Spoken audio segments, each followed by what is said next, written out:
की बाबांचं सर्व नाव, संपूर्ण नाव बाबासाहेब पांडुरंग आढाव, प्रचलित नाव डॉक्टर बाबा आढाव, जन्म 1930, जन्मस्थळ पुणे शहर. त्यांनी मेडिकलचं शिक्षण घेतलं होतं, BSc DA SF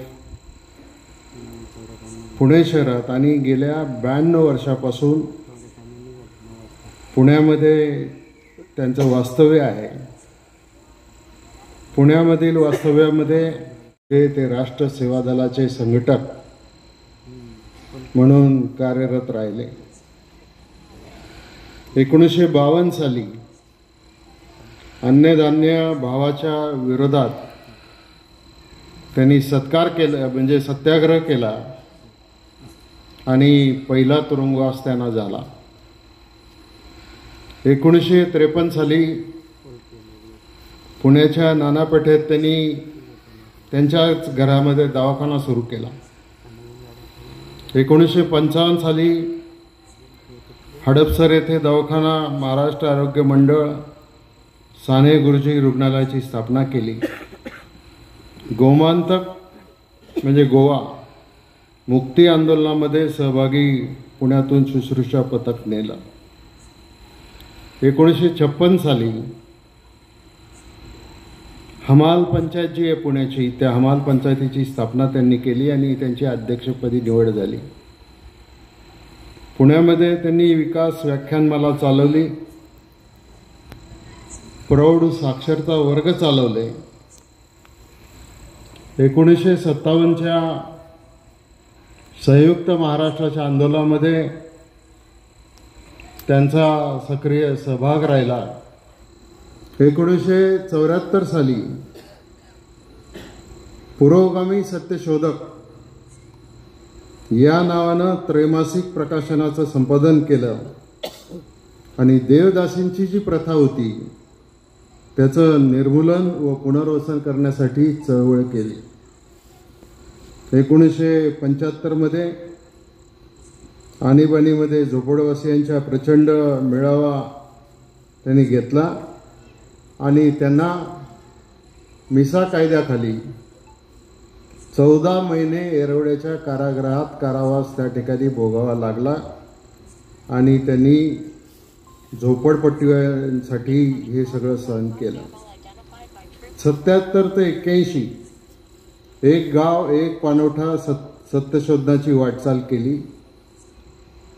इतर अनेक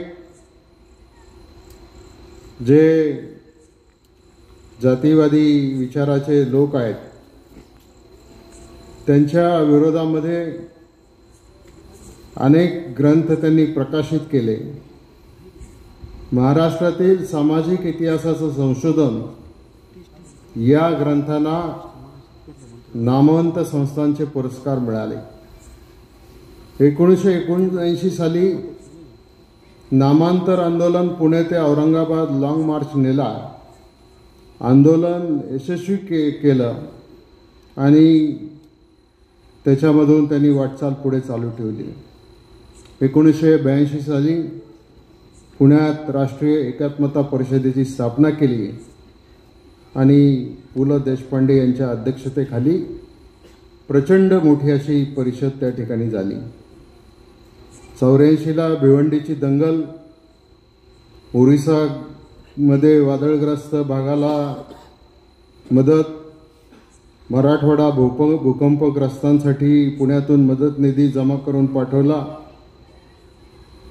विषमता निर्मूलनाच्या परिषदेच्या व्यासपीठावर विविध परिवर्तनवादी संघटनांना एकत्र आणण्याचं काम आदरणीय बाबांनी केलं.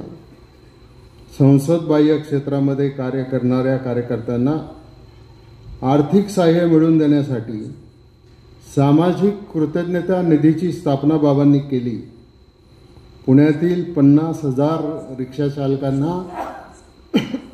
एकत्र करून त्यांना ती जी रिक्षा पंचायत स्थापन केली, त्याच्यातून त्यांचे प्रश्न सोडवण्याचं काम केलं.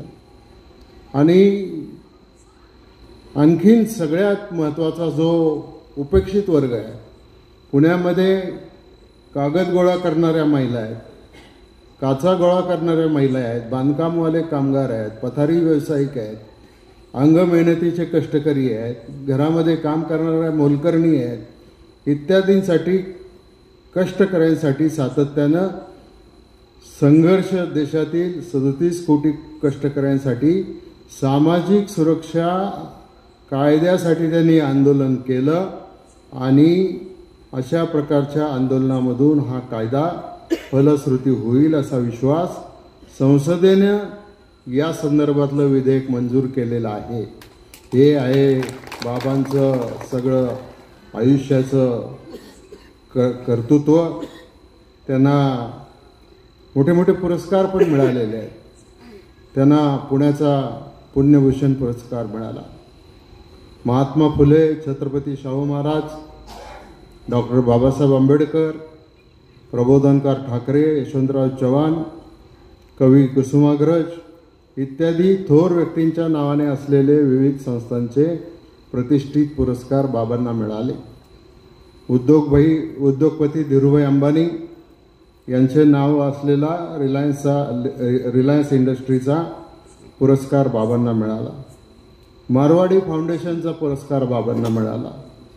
द वीक या इंग्रजी साप्ताहिकाचा मॅन ऑफ द इयर 2007 राष्ट्रीय पुरस्कार त्यांना मिळाला आणि टाइम्स ऑफ इंडियाच्या 2011च्या उत्कृष्ट समाज कार्यकर्त्याचा राष्ट्रीय पुरस्कार पंतप्रधान मनमोहन सिंग यांच्या हस्ते त्यांना प्रदान करण्यात आला.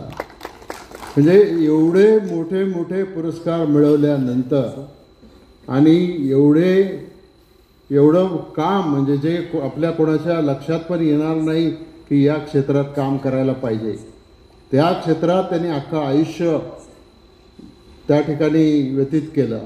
आणि हे बाबा हे सगळं काम करत असताना त्यांच्या सौभाग्यवती विद्याताई शैलाताई यांनी त्यांना आयुष्यभर साथ दिली आणि या आंदोलनाला पुढे न्यायचं काम केलं. मुद्दाम मी आपल्याला सगळ्यांना सांगितलं कारण शेवटी आता त्यांचं वय झालेलं आहे, त्यांना जास्त आपल्याला त्रास द्यायचा नाही म्हणून मी कार्यक्रम आता तुमचं मानपत्र वाचताना सुद्धा जरा वेळेमध्ये वाचा कारण त्यांना परत पुण्याला जायचं आहे. आणि म्हणून बाबा आपण आमचा हा छोटासा पुरस्कार आहे आणि हा छोटासा पुरस्कार हा वारकऱ्यांच्या वतीनं, हा समाज कार्यकर्त्यांच्या वतीनं हा सगळा पुरस्कार आपल्याला दिलेला आहे. तो आपण स्वीकारला, यायचं मान्य केलं. आपल्या काही विचाराला बगल देऊन आपण या ठिकाणी आलात. आपण फार धार्मिक नाही आहेत मला माहिती आहे, पण आपण नास्तिक पण नाही आहात आणि आपण आज या ठिकाणी आलात त्याच्याबद्दल मी आपले शतशः आभार मानतो. आपल्याला धन्यवाद देतो.